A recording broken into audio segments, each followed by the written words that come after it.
paneling that smells faintly of lemon polish. Father's presence lingers here among framed diplomas and the silver-framed family portraits. Peterson keeps on the credenza behind his massive desk. 1 week since we buried Richard Clark beneath a granite headstone that listed his accomplishments but said nothing of the man. 1 week of numbness, of casseroles from neighbors, of Eleanor accepting condolences with practiced grace, while Victoria documented her grief for her followers. Peterson shuffles papers, clears his throat. As you know, Dr. Clark's estate is substantial. The total value approaches $9.5 million, not including personal effects and real estate holdings. My mother straightens in her chair, pearl earrings catching the light.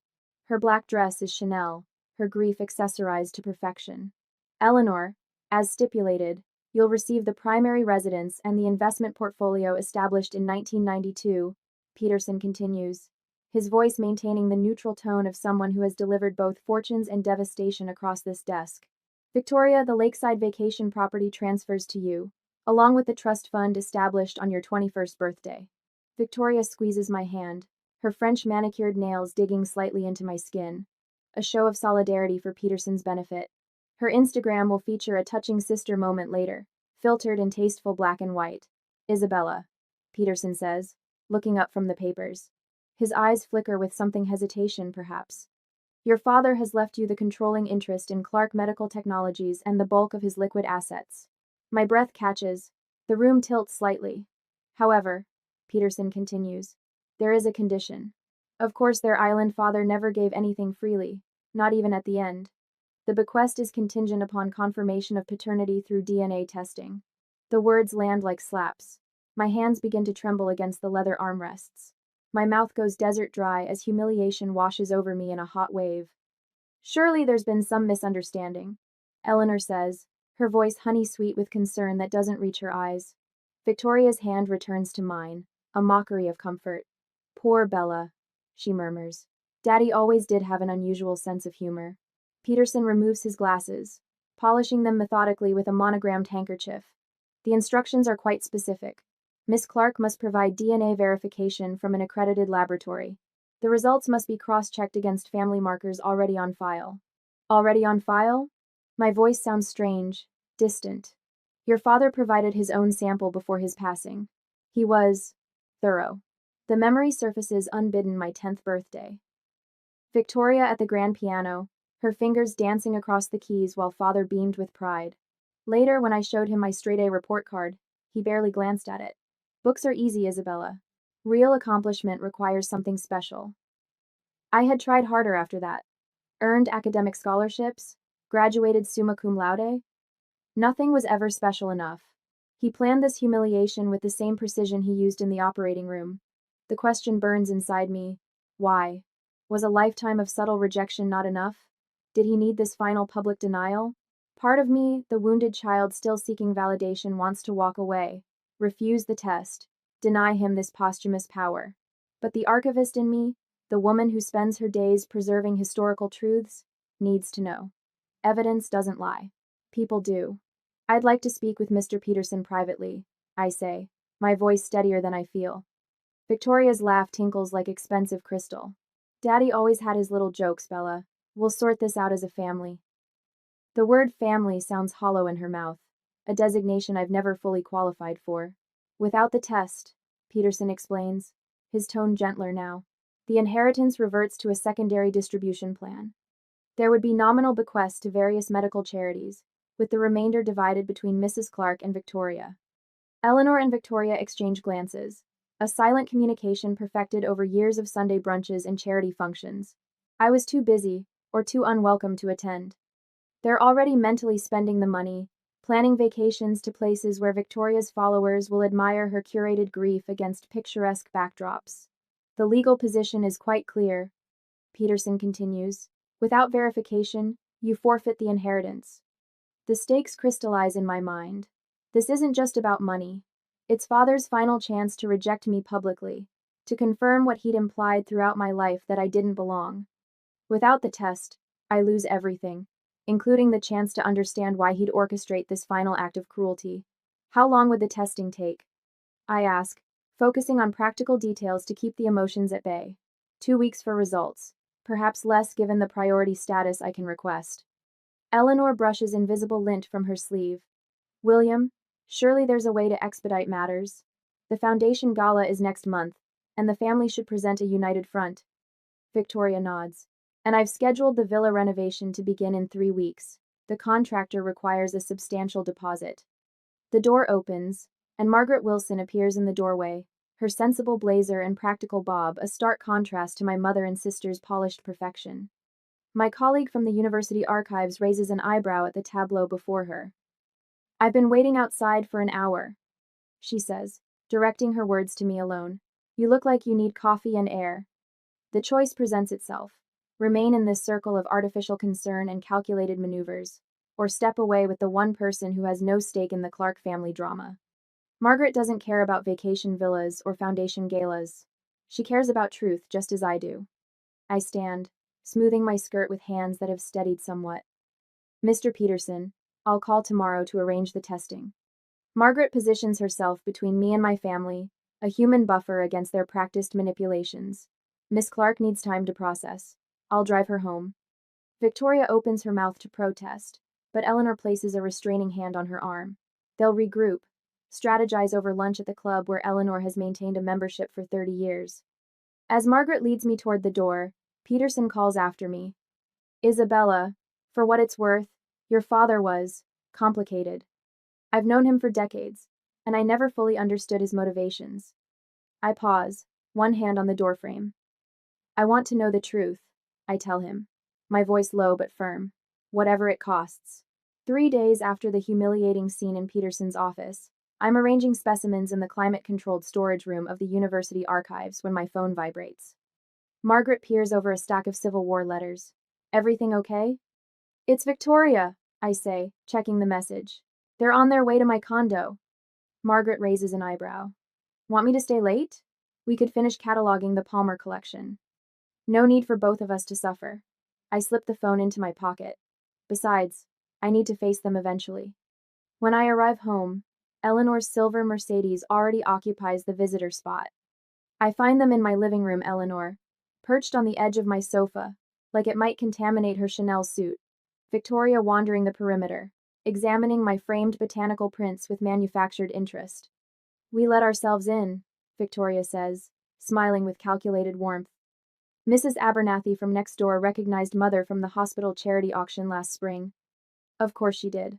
Eleanor has cultivated a network of social connections across Boston for 30 years, each one a potential spy or accomplice. I hang my coat without offering to take theirs. What brings you here? Eleanor smooths invisible wrinkles from her skirt. Darling, we've been worried about you. This dreadful situation with the will. We've spoken with another attorney, Victoria interjects, settling into my reading chair like she's posing for her Instagram followers. There are ways around this cruel stipulation. I remain standing. Father's attorney seemed quite clear about the conditions. Eleanor's laugh tinkles like frost falling from a tree branch. William has always been rigid about legal matters. Richard was the same way, constantly insisting on documentation, verification, proof. What do you mean? I ask, catching something significant in her tone. She sighs, her fingers tracing the pearls at her throat. Your father had trust issues throughout our marriage. He questioned loyalties, demanded proof of commitments. This DNA nonsense is just another manifestation of his paranoia. Victoria nods with practiced sympathy. It wasn't personal, Bella. Daddy did this with everyone. Everyone? I repeat. His business contracts contained similar verification clauses. Eleanor explains, the medical foundation documents too. He insisted on penalty provisions if board members missed meetings. My archivist's mind begins collecting data points, arranging them in chronological order. How long was he like this? Eleanor's gaze shifts to the window. From the beginning, really. He hired private investigators to follow me. Twice. Eleanor's gaze shifts to the window. When? The question emerges sharper than I intended. Once before we were married, and again after Victoria was born. Victoria fidgets with her watch, a diamond-encrusted Cartier that sparkles aggressively in the afternoon light. Mother always handled it gracefully. Unlike some of his medical colleagues' wives, who would have caused scenes. A picture forms in my mind, Richard Clark, renowned surgeon, methodically documenting perceived slights and suspected betrayals throughout his life. Not just with me, but with everyone. The revelation shifts something fundamental in my understanding. His coldness toward me wasn't unique, it was systematic suspicion applied to everyone in his orbit. The Christmas when I was 12, I say slowly, when father gave everyone those engraved watches but handed me a book on Greek mythology instead, was that part of this pattern? And Eleanor waves her hand dismissively. Richard had peculiar ideas about appropriate gifts. The watches were for the hospital board. You're reading too much into ancient history. But I'm thinking of the inscription he'd written inside that book. To understand the present, study the past. At the time, I thought it was encouragement for my budding interest in history. Now I wonder if it was a clue. Father's occasional kindness, I say, testing the theory forming in my mind. Was it genuine or just performance? Victoria rolls her eyes. Bella, honestly, must you analyze everything to death? We're trying to help you avoid public humiliation. My attention catches on her word choice. Public? Word travels in Boston, Eleanor says. If you proceed with this test, people will talk. Questions will be raised about our family that are better left unanswered. Memory fragments slot into place arguments overheard between my parents about loyalty and proof that I'd never fully understood. Father's insistence on examining Victoria's school records, while barely glancing at mine despite my higher grades. His detailed journals documenting hospital board meetings, family events, even weather patterns. This test isn't about humiliating me, I say slowly, certainty building with each word. It's about exposing something else entirely. Victoria stands abruptly, moving to the window. This delay is inconvenient for everyone, Isabella. I have commitments. My influencer brand launch next month requires significant investment. Genuine fear beneath her polished veneer. Victoria's carefully curated life depends on maintaining appearances, and appearances require money.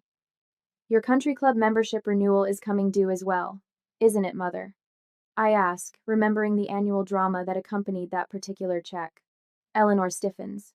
My social standing requires certain obligations. The Duxbury Club has been part of our family tradition for generations. Classed. They're not cartoon villains twirling mustaches, they're genuinely frightened about losing the lifestyle and identity they've built. For them, delayed inheritance means immediate crisis. Perhaps we could come to an arrangement, Victoria suggests, her tone softening. Once the inheritance is settled, we can sort out any misunderstandings. Misunderstandings? I repeat. Victoria's mask slips for just a moment. Mother always said Daddy was paranoid about family loyalty, especially after your birth. Eleanor shoots Victoria a warning glance that speaks volumes. Victoria, please. My phone buzzes a text from Margaret. Found something interesting in the hospital archives. Call me. I need you both to leave, I say with newfound clarity. I have an appointment. Victoria begins to protest, but Eleanor stands, recognizing the steel in my voice. We'll continue this discussion later, Isabella. Remember that family matters should remain private. After they leave, I call Margaret, who answers immediately. Family histories are my specialty. Let me help. I need access to the medical school archives, I tell her. Specifically anything about visiting surgeons from the early 1992s. I need access to the medical school archives. Already ahead of you, she says. Meet me in the archive room in 30 minutes. I hang up and call Peterson's office. His secretary puts me through immediately. Miss Clark, he says. I was about to call you. How can I help? My father's instructions were specific, I say, but I need to know where your loyalty lies in executing his wishes. His pause is brief but significant. My loyalty is to executing his wishes fairly, Miss Clark, whatever that entails. Good, I reply. Because I need to approach this systematically. We need primary sources, not family mythology. I gather my coat and keys, my mind already organizing the investigation ahead. My archivist skills, Margaret's research abilities, and Peterson's legal guidance will uncover whatever my father wanted me to find, whatever truth he couldn't or wouldn't reveal while alive. As I lock my door, I realize I'm no longer afraid of what the DNA test might show. For the first time, I'm afraid of what I'll do with the truth once I have it. 30 minutes later, I walk through the university's special collections department, my fingers trailing along polished oak shelves.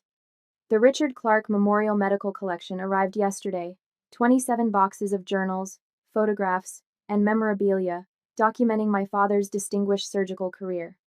A donation that Peterson called stipulated in the will, regardless of DNA test outcomes. My father's final attempt to secure his legacy, carefully orchestrated months before his death.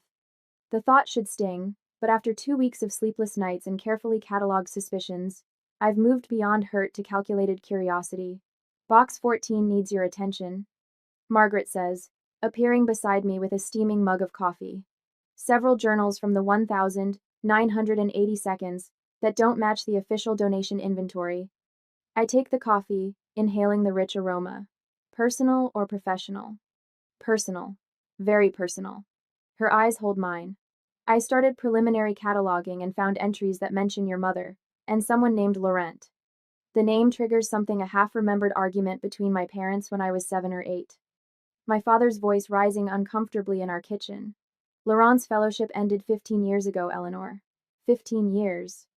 The memory crystallizes as I follow Margaret to a climate-controlled processing room where a leather-bound journal sits open beneath archival lighting. My father's precise handwriting fills the pages, the pressure of his fountain pen creating slight indentations visible even from across the table. Page 37. Margaret says quietly, stepping back to give me privacy. I slip on cotton gloves before touching the journal. The entry is dated September 1991, 2 months before my birth. Eleanor's behavior since Laurent's fellowship ended remains concerning, my father wrote. The timing cannot be coincidental. 9 months of unexplained absences, emotional distance, private phone calls, now pregnancy. I've calculated dates repeatedly. The child cannot be mine unless medical science is wrong about human gestation periods. My breath catches. The room suddenly feels too warm, too bright. There's more, Margaret says, sliding a folder toward me. I cross-referenced hospital newsletters from 1990 to 1991.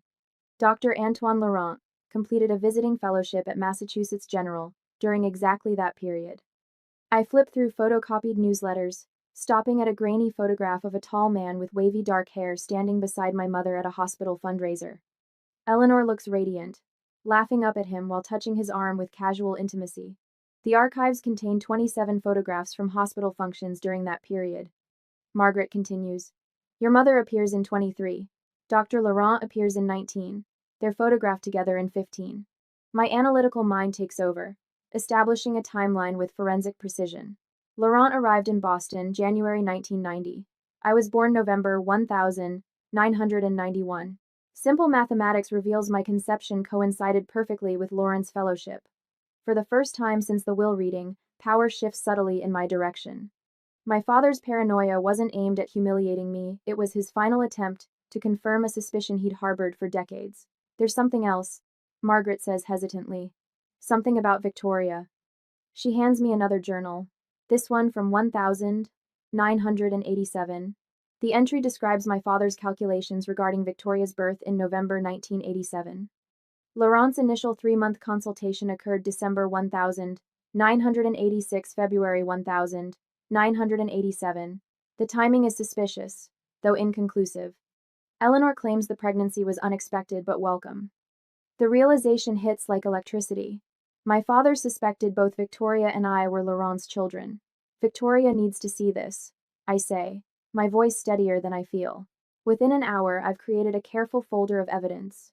Photocopied journal entries, hospital newsletter photographs, a timeline of Laurent's Boston appointments. Research methodology applied to family secrets, my professional skills serving personal revelation. I text Victoria, found important documents relating to the will situation. University archives, 3 p.m. Her response arrives instantly. Can't you email them? Conference call with potential sponsors today. These need to be seen in person, I reply, adding the magic words that will ensure her appearance. They significantly impact inheritance distribution. When Victoria sweeps into the archives at 3:17, she brings the scent of expensive perfume and impatience. Her cream silk blouse and tailored pants look absurdly formal among the academic surroundings. I rescheduled an important call for this, she announces, placing her designer handbag on my desk. This better be worth it. At Island, I gesture toward the chair opposite mine.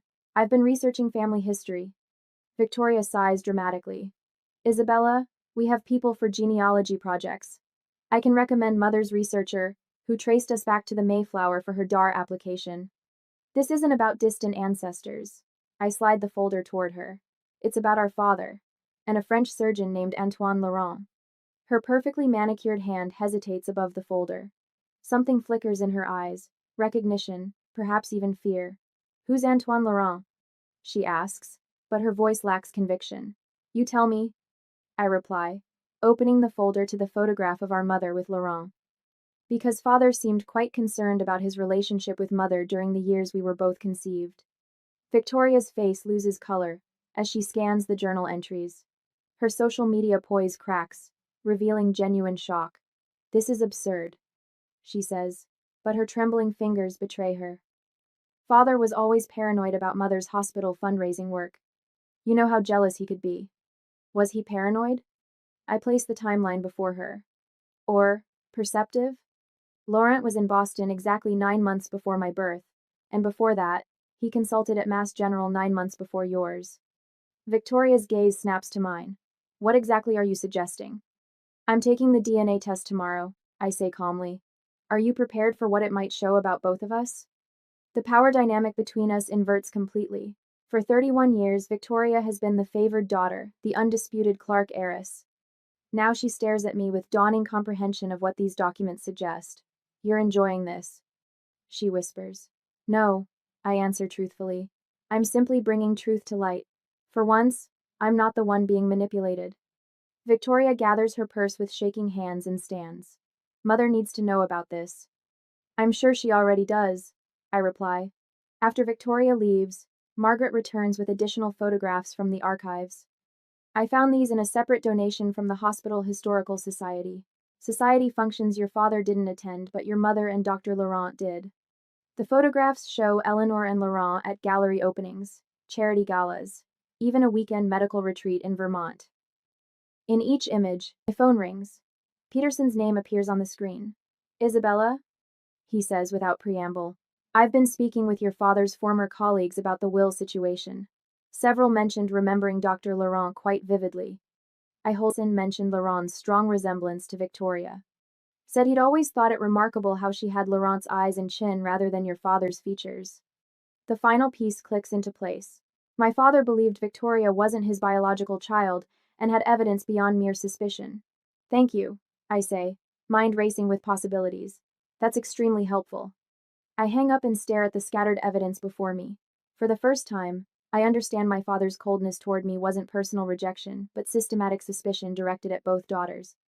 The revelation brings neither comfort nor closure, only strategic advantage. The question now isn't whether to expose the truth, but how. Do I confront Eleanor immediately with what I've discovered? Or gather more evidence first? I glance at Margaret, who watches me with concerned eyes. What would you do? I ask. Document everything, she answers without hesitation. Then decide from a position of complete knowledge. I nod, archival instincts overriding emotional impulses. The truth has waited decades. It can wait a little longer until I have incontrovertible evidence. Tomorrow's DNA test will provide the final proof. Then I'll decide exactly how to use it.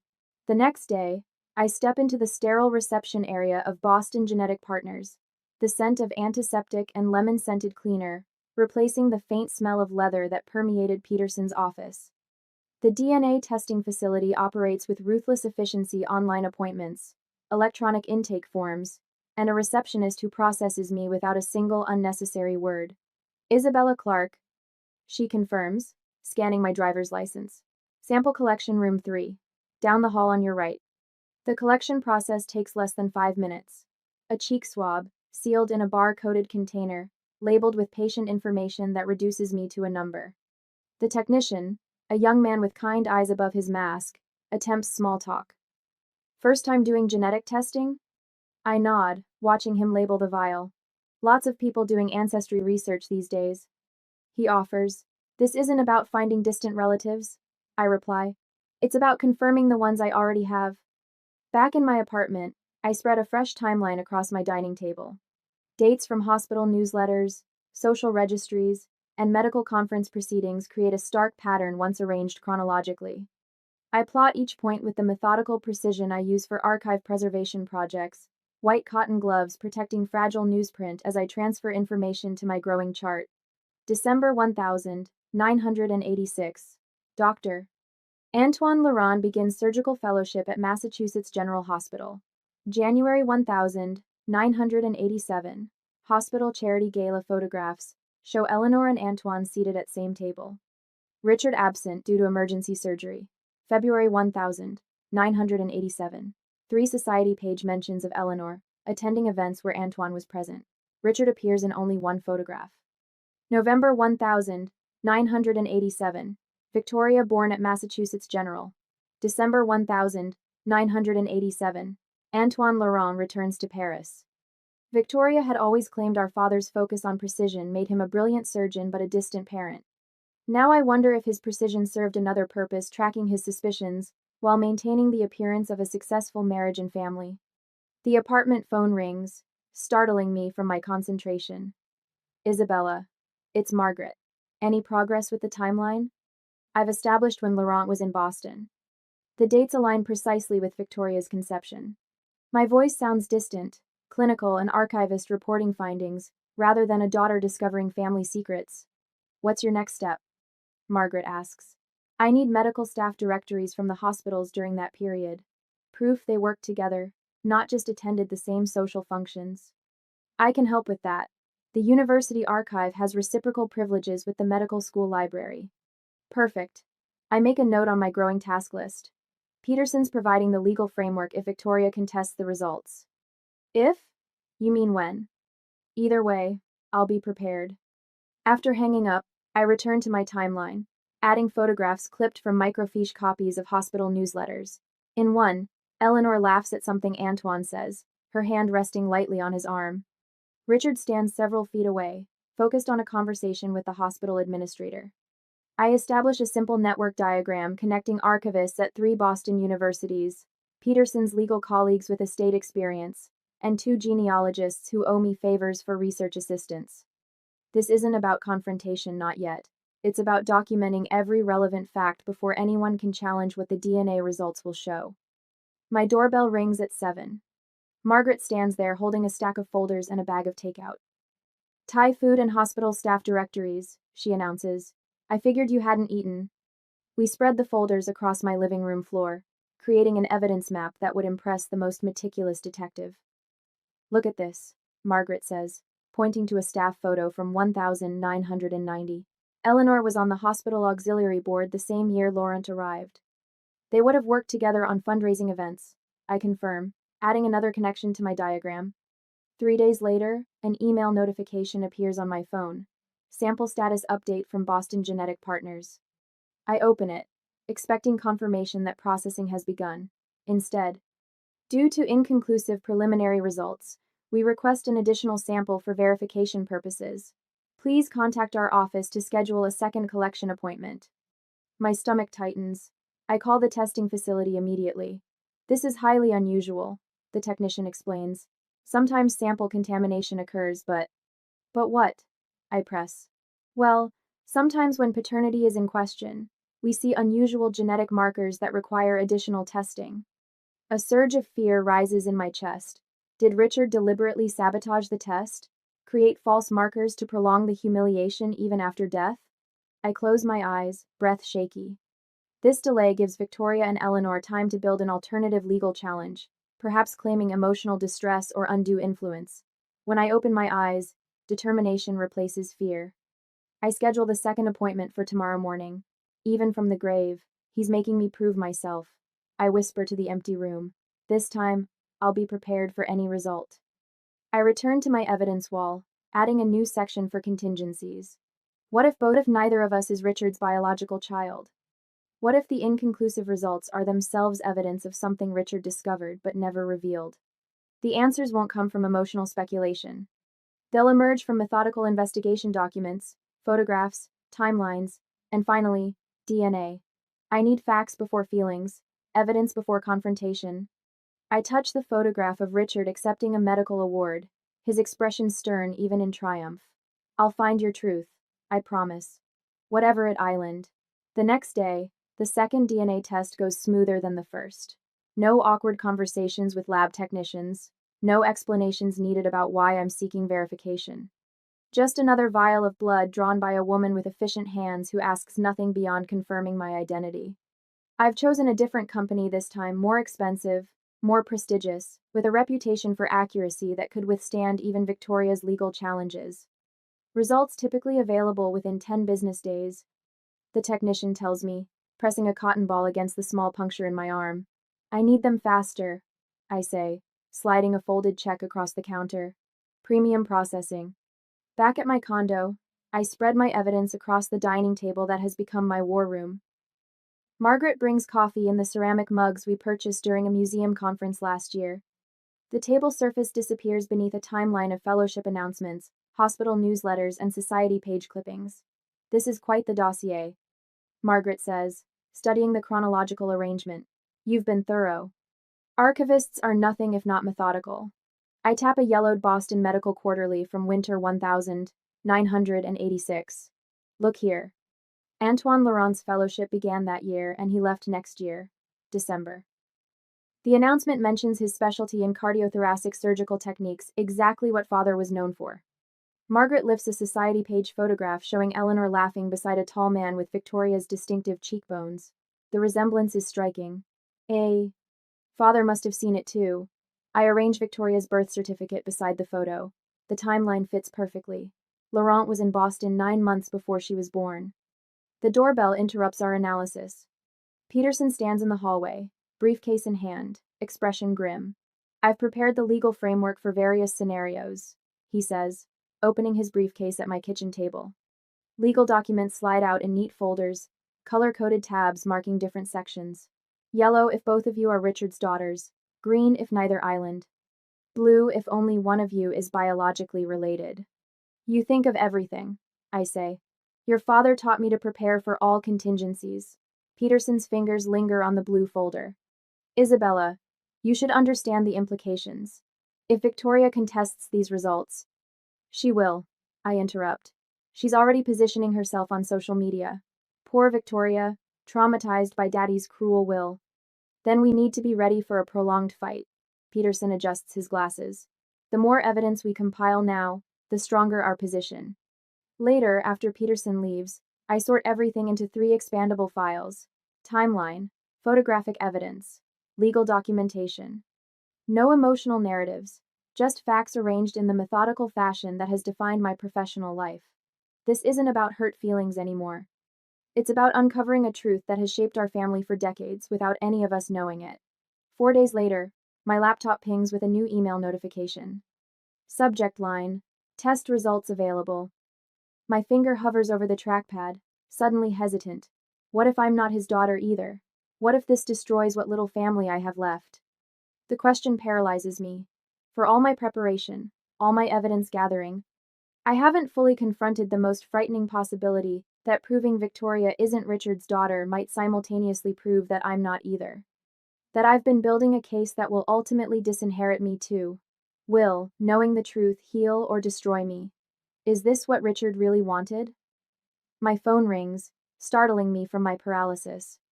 Peterson's name appears on the screen. Victoria has requested an emergency meeting, he says without preamble. She claims to have new information regarding the will. What kind of information? She wouldn't say, but she insisted on meeting tomorrow morning. His voice lowers. Isabella, have you opened your results yet? I was just about to. I stare at the unopened email. Whatever they show, we need to be prepared before this meeting. After hanging up, I take a deep breath and click the email. The laboratory letterhead appears, followed by clinical language about methodology and controls. I scan past the technical details until I reach the conclusion section.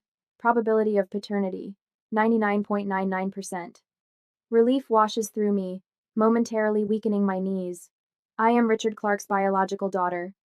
The truth I've been seeking, the validation I'd secretly craved, appears in stark black and white on my screen. But there's a second attachment labeled Supplemental Report. I click it open, eyes widening as I read the additional information. The lab has identified something unexpected in the genetic markers they tested. I reach for my phone, texting Margaret. I need 3 folders prepared for tomorrow's meeting. Blue ones, with clear labels. Then I download the reports. My hands steady as I save the files. No trembling, no racing heart. just the calm certainty of someone who finally holds all the evidence needed to reveal a long-hidden truth. Tomorrow at Peterson's office, the truth comes out, all of it. That night, I clicked through Victoria's Instagram for the third time today, watching her calculated character assassination unfold in real time. Her latest post shows her gazing pensively at our father's gravestone, black manicure resting dramatically against the polished granite. The caption reads, "When family betrayal cuts deeper than grief. Some secrets were never meant to be uncovered. Family betrayal. True overflows with sympathetic responses from her followers. Stay strong, V. Sending prayers during this difficult time." Victoria has curated her public image with precision, the grieving daughter now facing mysterious additional trauma. My phone buzzes with a text from Margaret. "Boston Globe Society page just called the archive asking about you. Reporter named Harriet Winters." My stomach tightens. Victoria has escalated beyond social media.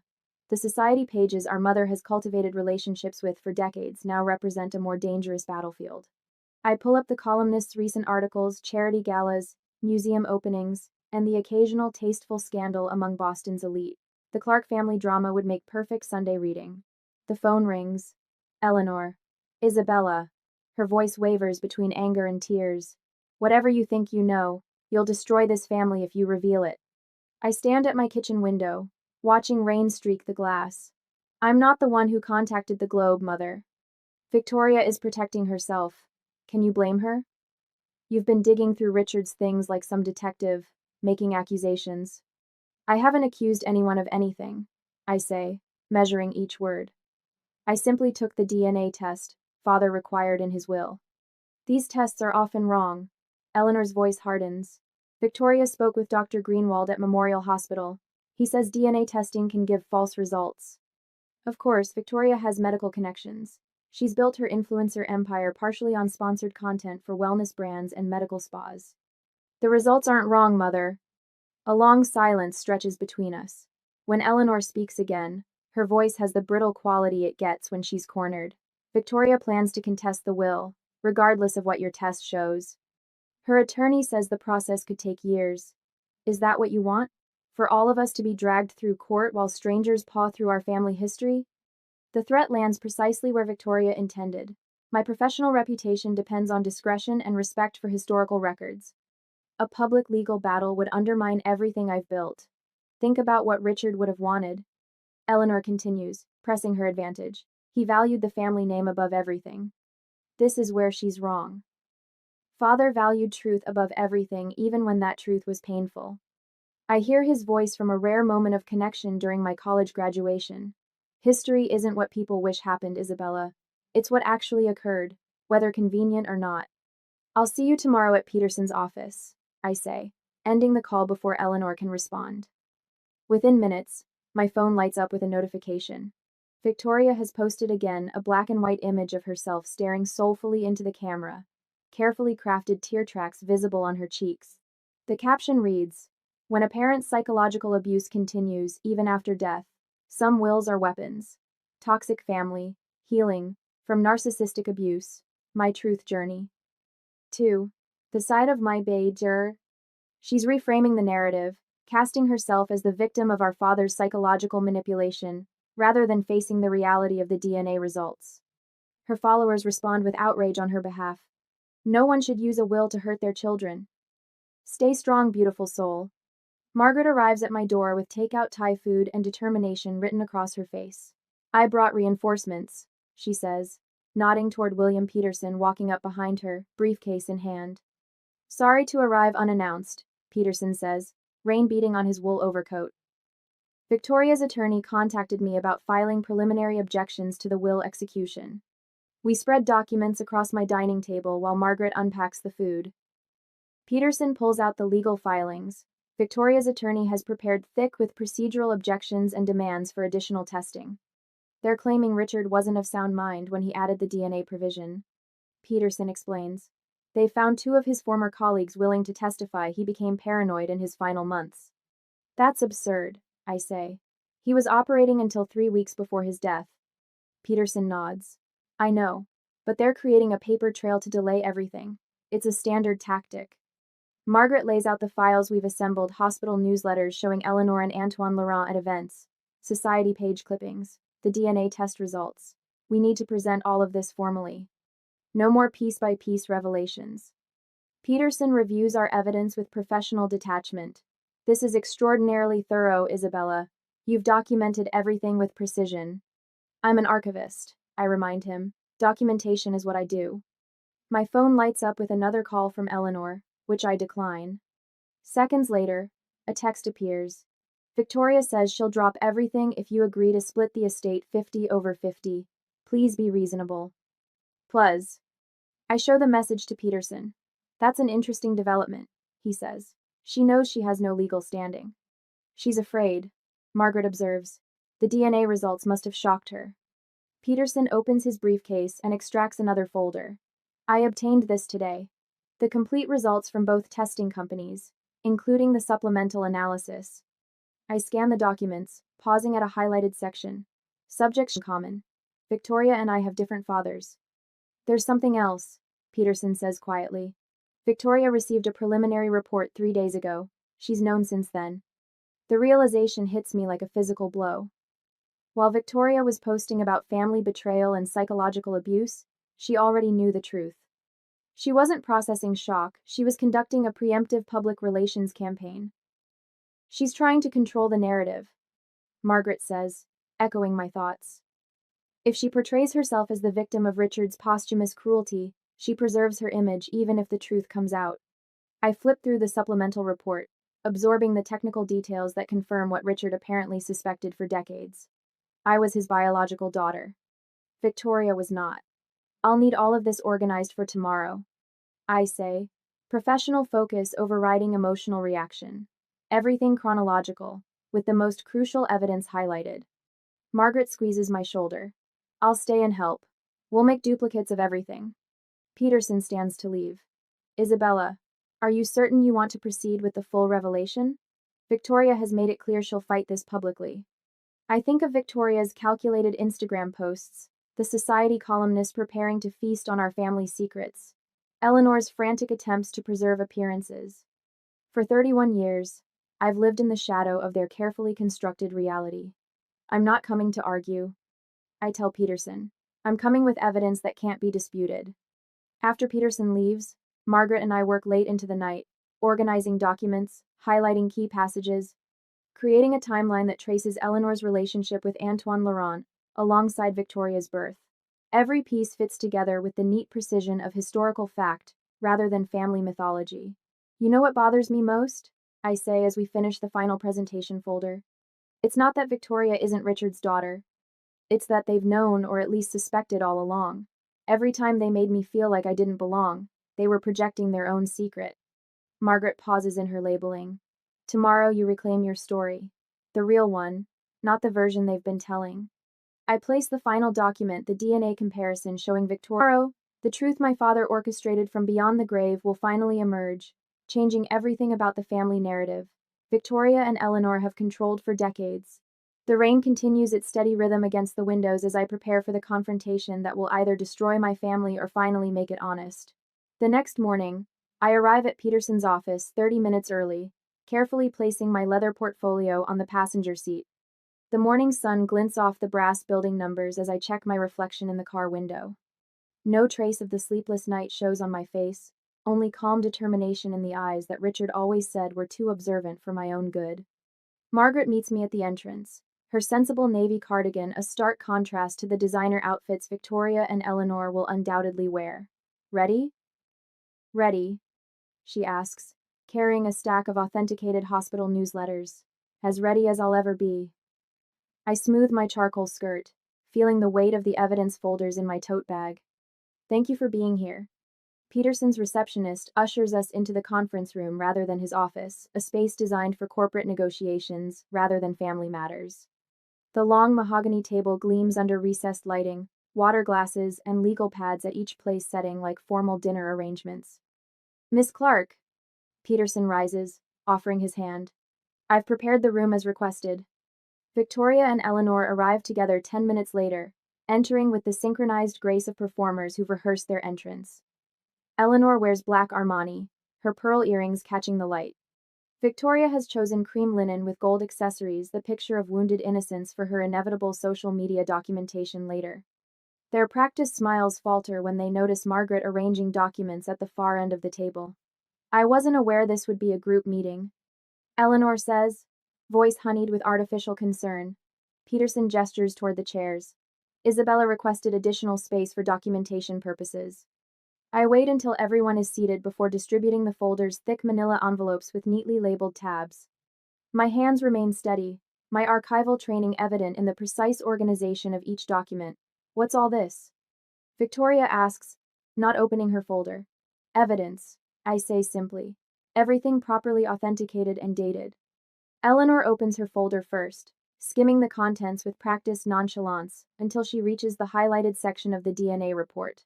Her fingers freeze on the page. Victoria, watching her mother's reaction, finally opens her own folder. The color drains from her face as she reads the words maternal match only, highlighted in yellow. These tests are often inaccurate, Eleanor says, voice rising slightly. We should get second opinions. William, surely you understand the importance of verification in legal matters. I remove a second folder from my bag. I anticipated that response. This contains results from a different laboratory, same conclusion. Peterson clears his throat. I've reviewed both reports.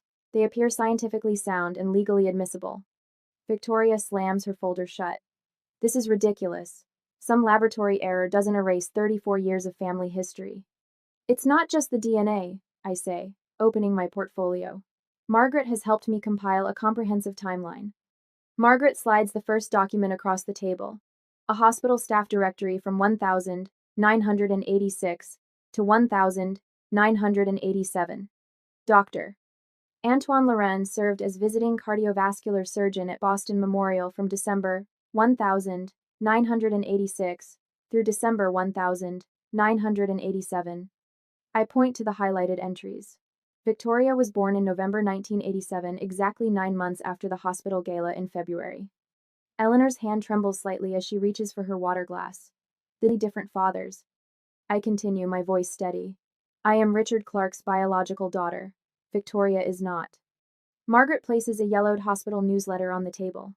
The front page shows Eleanor laughing beside a tall man with Victoria's distinctive chin dimple. Richard appears in the background, watching them. The 17th of December, 1986, Margaret says. The caption identifies Dr. Laurent and Mrs. Clark as co-chairs of the holiday fundraising committee. By Victoria's carefully maintained composure finally cracks. You've been planning this humiliation all along, just like Richard. I meet her gaze steadily. I only sought the truth. Father did too, apparently he found it.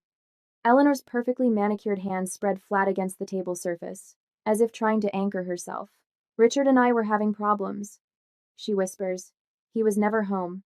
The medical practice consumed him. Mother, I know not Conticut. Victoria gasps. Antoine was kind when Richard was cold, Eleanor continues, words spilling out after decades of containment. It was brief, just a few months before he returned to France. Peterson adjusts his glasses, clearly uncomfortable with this confession. The legal implications are quite clear. The will specifically required biological relation to Richard Clark to inherit the controlling interest and liquid assets. His legal assistant, who has been quietly taking notes, looks up with undisguised interest. The second assistant by the door fails to maintain a professional mask, her eyebrows rising at Eleanor's confession. Victoria's hands begin to shake, her social media persona crumbling under the weight of reality.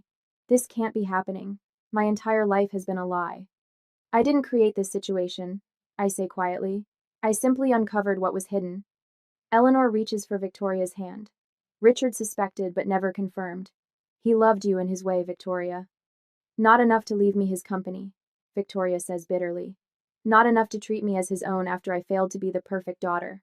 The realization of Richard's lifelong emotional distance from Victoria, the subtle favoritism toward me that I never recognized, settles into the room like a physical presence. Peterson reviews the legal documents. According to the will's conditions, Isabella is confirmed as the sole heir to Clark Medical Technologies and the specified liquid assets. Victoria pushes away from the table, mascara tracking down her cheeks. So that's it? 35 years as Richard Clark's daughter erased by a DNA test? The victory I anticipated feels hollow as I watch my sister's world collapse, not through my actions, but through choices made before either of us was born. It doesn't have to end this way, I say, surprising myself. The will specifies what I receive, not what I do with it afterward. Peterson looks up sharply. Isabella? I'd like to establish a trust for Victoria, I continue. There's no legal obligation, but there is a moral one. We're still family, at least half-sisters by blood.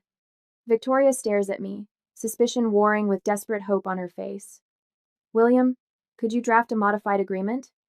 I ask. I'll retain controlling interest in Clark Medical, but provisions should be made for both Victoria and Eleanor. Peterson nods, professional demeanor returning. I can prepare the necessary paperwork.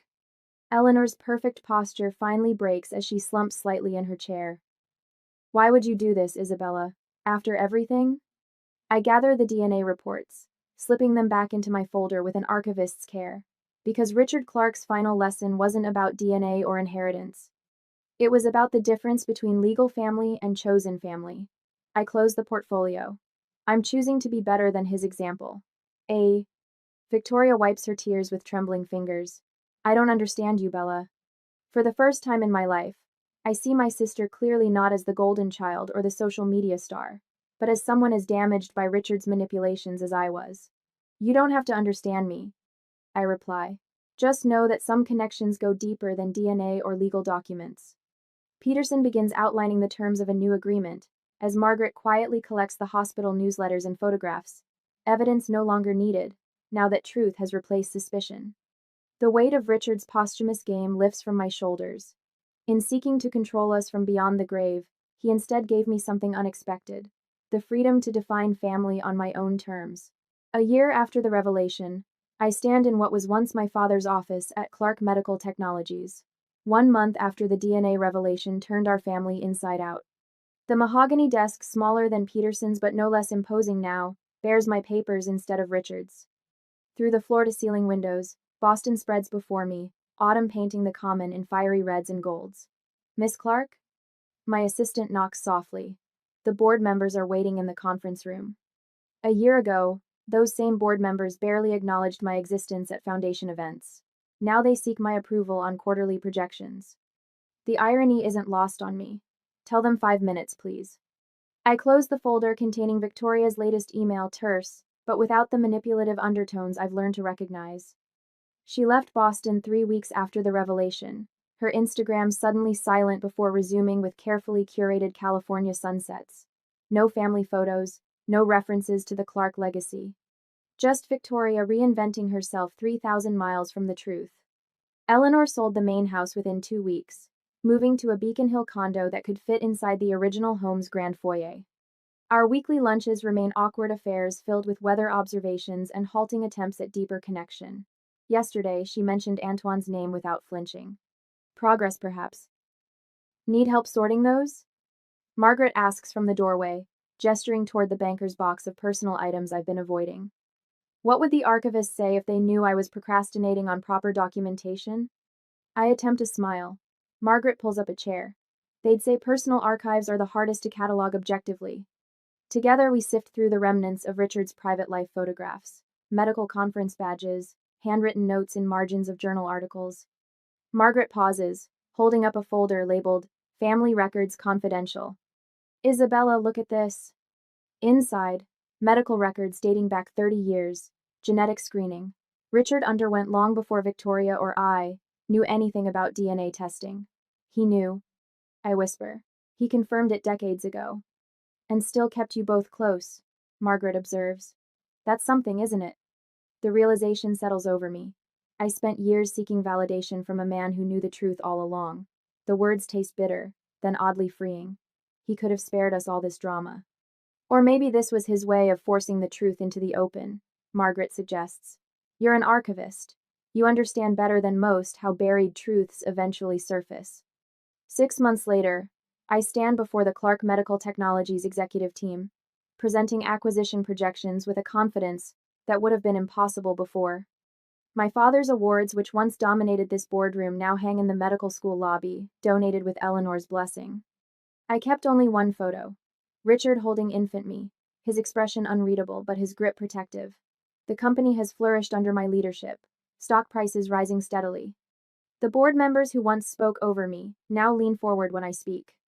The transition wasn't seamless. Two resigned in protest initially, but the remaining leadership recognized what Richard apparently saw. I am my father's daughter in all the ways that matter. My phone buzzes with a text from Victoria. Call when you have time, no rush. Our relationship exists now in occasional emails and brief phone calls. The pretense is gone, replaced by something cautious but genuine. Last month, she asked about our childhood summer vacations, wondering aloud if her memories had been rewritten to fit a narrative. Eleanor has been unexpectedly forthcoming during our monthly dinners. She speaks of Richard's emotional absence, of Antoine's kindness during a difficult period in her marriage. He noticed me when Richard only saw his work, she explained, twisting her napkin. It wasn't just physical. He valued my thoughts when your father couldn't hear them. I established the Laurent Medical Scholarship for French exchange students last quarter, a quiet acknowledgement of complicated truths. Victoria called after the press release, her voice uncharacteristically vulnerable. Thank you, she said simply, for not erasing him. 2 years after Richard's death, I stand alone at his grave, early morning mist wrapping around the granite headstone. The cemetery is silent except for distant traffic and birdsong. I place white lilies against the stone, their perfume sweet in the autumn air. You thought this would destroy us, I say quietly, but it forced us to build something real instead. The Clark Family Foundation launches next week, its mission supporting children separated from biological parents. Eleanor will serve as honorary chairperson, her idea, surprisingly. Victoria contributed to the website design remotely. Neither relationship is healed completely, but the foundation gives us neutral ground to rebuild. Family is more than biology. I practice my opening lines for the foundation launch. It's truth, even when painful. It's choosing connection when lies would be easier. A breeze stirs the cemetery trees, sending golden leaves spiraling down around me. I run my fingers over my father's engraved name, feeling neither the anger that consumed me in Peterson's office nor the vindication that followed the DNA revelation. Instead, I find something unexpected: gratitude. You gave me an unexpected gift, Father, I whisper. Freedom from pretense and the chance to build authentic connections. Walking back to my car, I realized the most valuable inheritance wasn't controlling interest in the company or the financial security that came with it. Sometimes the most precious inheritance isn't what's